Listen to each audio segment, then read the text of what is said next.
Mga igsuon, niadtong miaging semana gisutan nato ang balaod sa pagpugas ug pag-ani. Ang imong gipugas sa pag-ampo pagka matunud-anon ug sa mga butang kinahanglan pugason nga maayo aron magbunga og daghang prutas. Ang pulong sa Dios mao ang liso. Kung itanom sa kasing-kasing ug atimanon magbunga kini sa espiritu. Kada higayon nga nagpugas ka og maayo o daotan, kamatuoran o bakak, ikaw ra gihapon ang moani sa bunga. Hinaot nga magpugas lang kitag maayo, kay kini nagdala sa kinabuhi nga walay katapusan. Ingon nga mga anak sa Dios, kinahanglan magpugas kita og mga liso sa pagkamaayo ug kamatuoran.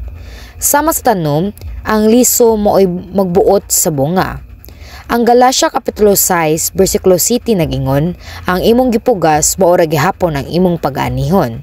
Ang mga bakak, pagreklamo ug pagpagulbol mahimong liso nga motubo ngadto sa panagbangi ug kasubo. Ang imong mga pulong mobalik usab kanimo ingon ang bunga. Nausab kini ngadto sa kabitik nga gamiton sa kaaway, nagdala og mga pagsulay ug mga kasakit. Sa panultihon Kapitulo 18 versikulo 20 hangtod sa 21 nagingon, kinahanglan nga sugabangon mo ang sangputanan sa imong gisulti.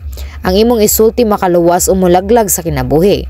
Busa, kinahanglan nga dawaton mo ang sangputanan sa imong gipanulti. Kung daotan ang gipugas, moabot ang mga pagsulay ug walay tubag ang pagampo. Apan kung maayo ug kamatuoran ang gipugas, motubo ug magbunga kini sa matahom nga bunga. Kung magpugas ka sa kalipay, malipayon ka bisan sa kalisod. Kung magpugas ka sa gugma, makahigugma ka bisan sa kaaway. Kung ikaw basulon o daoton, ayaw pagpugas og kalagot, kung dili pagpugas og gugma, pinaagi sa pagampo, pagpakita sa kaayo og panalangin. Kini mao ang pagtamod sa uma sa kasing-kasing.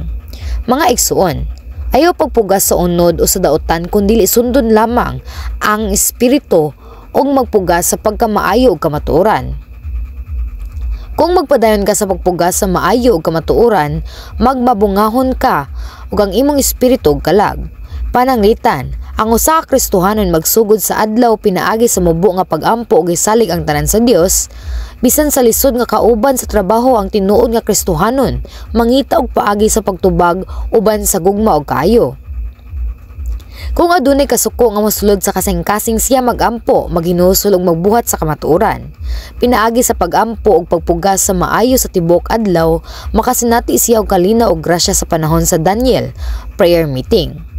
Ang pagpugas sa kamatuoran sa hunahuna, pulong og buhat magdala og kausaban. Apan kung magtugot ka nga mosulod ang kalibutan sa imong kinabuhi, ang imong mga pulong og istorya kay mahimong walay pulos, ug ang makadaot nga uso kay mahimong matanom sa imong kasing-kasing ug makaguba sa pagtubo. Pusa man tayi ang imong mata, dalunggan kasing-kasing ug hunahuna. Pamati sa kamatuoran ug likayi ang kalibutanon nga makadaot. Ayaw pagduha nga maabot sa punto nga ikaw magpugas og maayo ug usahay magpugas usab og daotan. Kinahanglan magmatngon, adunay disiplina ug magmasinugtanon diha sa Dios. Sa unang Tesalonica Kapitulo 5 versikulo 23 nagsulti, hinaot unta nga ang Dios nga naghatag kanatog kalinaw hingpit nga maghimo kaninyong balaan aron walay makitang salawayon sa tibuok ninyong pagkatao sa espiritu, kalag ug lawas hangtod sa pag-abot sa atong Ginoong Hesukristo. Bantayi ang kamatuoran og tipigi ang matahom nga espirituhanong kasing-kasing. Mga igsuon, giingon sa Galatia Kapitulo 6, Kapitulo 6, versikulo 8, kung magtanom siya diha sa uma sa lawasnon niyang mga tinguha, gikan niini maani niyang kamatayon.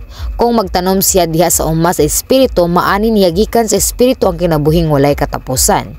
Giingon usab sa Juan Kapitulo 3, versikulo 6, ang gianak sa tao usab, ug ang gianak sa espiritu usab.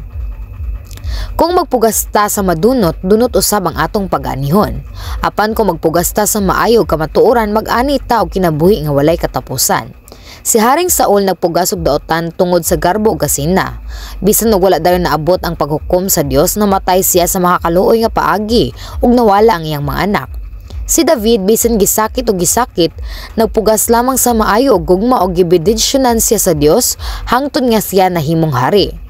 Ang panultihon kapitulo 14 bersikulo 32 nagsulti, ang binuhatan sa taong daotan mao'y makapukan kaniya, apan ang mayong tao panalipdan sa iyang kaligdong.